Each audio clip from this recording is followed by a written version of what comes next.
Pasal ke-80. Nabi-nabi yang tinggal di tengah-tengah penyembah berhala-berhala.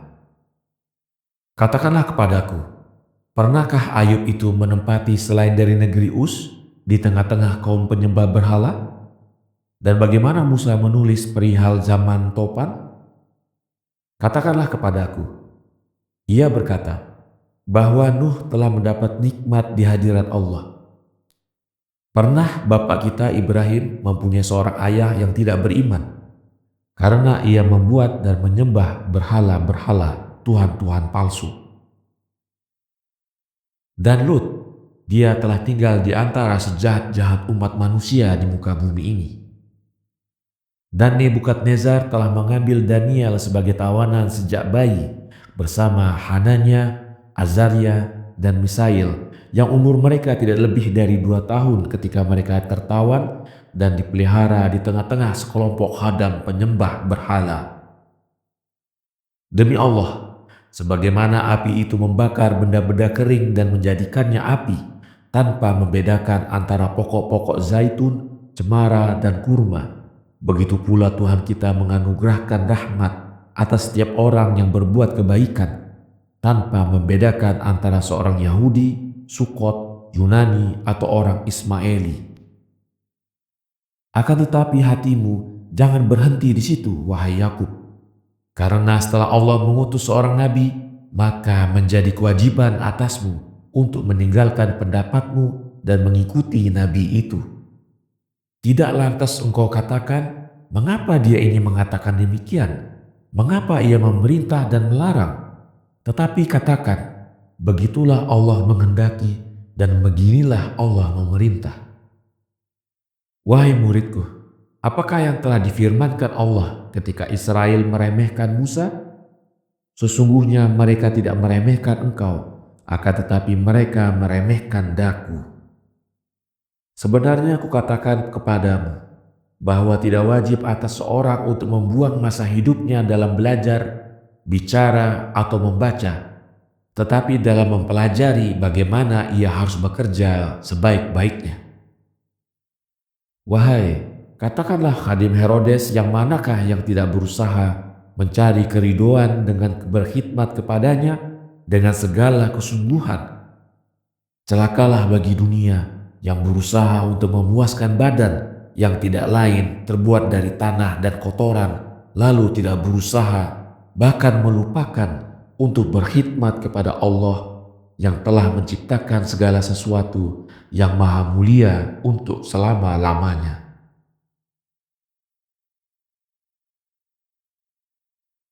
Pasal ke-81. Adakah terhitung suatu dosa yang besar atas imam-imam itu apabila mereka menjatuhkan tabut penyaksian Allah yang sedang mereka pikul itu ke tanah? Kisah seorang perempuan dari Samaria datang ke telaga untuk mengambil air dan percakapannya dengan Yesus. Katakanlah kepadaku, adakah terhitung suatu dosa yang besar atas imam-imam itu apabila mereka menjatuhkan tabut penyaksian Allah yang sedang mereka pikul itu ke tanah? Maka gemetarlah para murid ketika mendengar itu, karena mereka mengetahui bahwa Allah telah membunuh Uzza karena ia salah memegang tabut Allah. Mereka menjawab, sungguh itu adalah suatu dosa yang besar. Maka Yesus mengatakan, demi Allah, bahwa melupakan kalimat Allah yang dengannya Dia mengaruniakan kepadamu kehidupan yang abadi adalah suatu dosa yang amat besar. Dan ketika Yesus mengatakan itu, ia sembahyang. Kemudian ia mengatakan setelah sembahyangnya, besok tidak usah kita lewat Samaria, karena begitulah malaikat Allah yang kudus telah mengatakan kepadaku.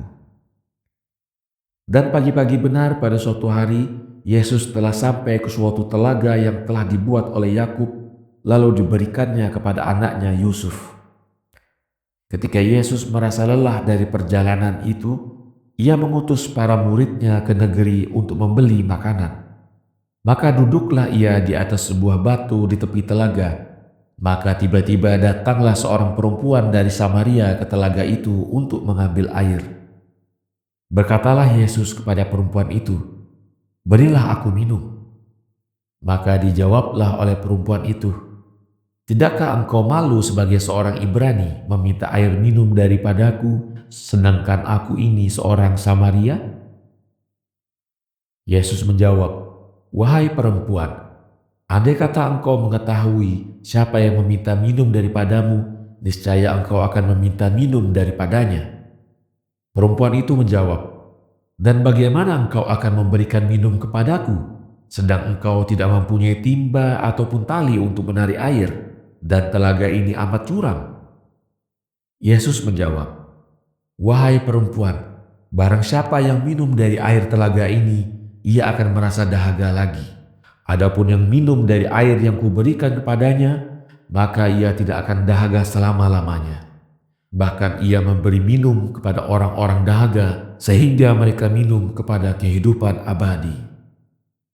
Maka perempuan itu menjawab, ya Tuhan, berilah aku dari airmu itu. Yesus menjawab, pergi dan panggillah suamimu, lalu kepadamu berdua aku akan berikan minum. Perempuan itu mengatakan, aku tidak mempunyai suami. Yesus menjawab, bagus, engkau bertutur dengan benar, karena engkau pernah mempunyai 5 suami, sedang yang ada bersamamu sekarang ini bukan suamimu. Maka ketika perempuan itu mendengarkan itu, berdebarlah dia seraya mengatakan, ya Tuhan, dengan demikian kulihat engkau adalah seorang nabi. Dari itu aku bermohon kepadamu untuk menerangkan kepadaku tentang apa yang akan datang, bahwa kaum Ibrani bersembahyang di atas gunung Zion di bait Allah yang telah didirikan oleh Sulaiman di Yerusalem, dan mereka mengatakan bahwa nikmat Allah, rahmatnya berada di sana, bukan di lain tempat. Adapun kaumku, maka mereka bersujud di atas gunung-gunung ini, dan mereka mengatakan bahwa sujud itu harus di atas gunung-gunung Samaria saja. Maka siapakah yang bersujud dengan benar? Pasal ke-82. Akan tiba suatu saat di mana Allah menganugerahkan rahmatnya di negeri lain, persoalan tahun Jobel. Di saat itu Yesus menarik nafas panjang lalu menangis. Katanya, celakalah bagimu wahai negeri Yudea, karena engkau berbangga mengatakan, bait Allah, sedang engkau berperilaku seakan-akan tidak ada Tuhan, tenggelam dalam kemewahan dan pencarian-pencarian duniawi. Maka perempuan ini telah menghukum neraka atasmu di hari pembalasan. Karena perempuan ini ingin mengetahui bagaimana ia menemukan nikmat dan rahmat di sisi Allah. Kemudian ia menoleh kepada perempuan itu seraya berkata, wahai perempuan, sesungguhnya kamu, kaum Samaria, bersujud kepada sesuatu yang tidak kamu kenal. Akan tetapi kami, kaum Ibrani, bersujud kepada yang kami kenal. Sesungguhnya aku katakan kepadamu, bahwa Allah itu berupa roh dan hak, dan wajiblah disujudi dengan roh dan hak. Karena perjanjian Allah itu hanya diambil di Yerusalem, di rumah peribadatan Sulaiman, bukan di tempat lain. Tetapi percayalah kepadaku, bahwa akan tiba suatu saat di mana Allah menganugerahkan rahmatnya di negeri lain, dan orang dapat bersujud kepadanya di tiap tempat dengan hak, dan Allah akan menerima sembahyang yang hakiki di tiap tempat dengan rahmatnya. Maka menjawablah perempuan itu, sesungguhnya kami ini sedang menantikan Mesias, maka apabila ia datang, dia akan mengajar kami. Yesus menjawab, apakah engkau mengetahui, wahai perempuan, Mesias itu pasti akan datang? Ia menjawab, ya Tuhan. Pada waktu itu berseri-serilah wajah Yesus. Lalu ia berkata, terlihatlah olehku wahai perempuan, bahwa engkau ini adalah seorang yang beriman. Jika demikian, maka ketahuilah bahwa dengan mengimankan Mesias, Allah akan menyelamatkan semua orang yang dipilihnya. Maka wajiblah engkau ketahui tentang kedatangan Mesias itu. Perempuan itu berkata, barangkali engkaulah Mesias itu, wahai Tuhan. Yesus menjawab, sesungguhnya benar aku diutus kepada rumah Israel sebagai nabi keselamatan. Akan tetapi Mesias itu akan datang sesudah aku, seorang utusan dari Allah untuk seluruh dunia yang karenanya Allah telah menciptakan dunia ini. Maka pada waktu itu Allah akan disujudi di seluruh dunia dan akan terdapatlah rahmatnya, sehingga tahun Nobel yang kini jatuh tiap 100 tahun itu akan dijadikan oleh Mesias hari raya pada tiap tahun di tiap tempat.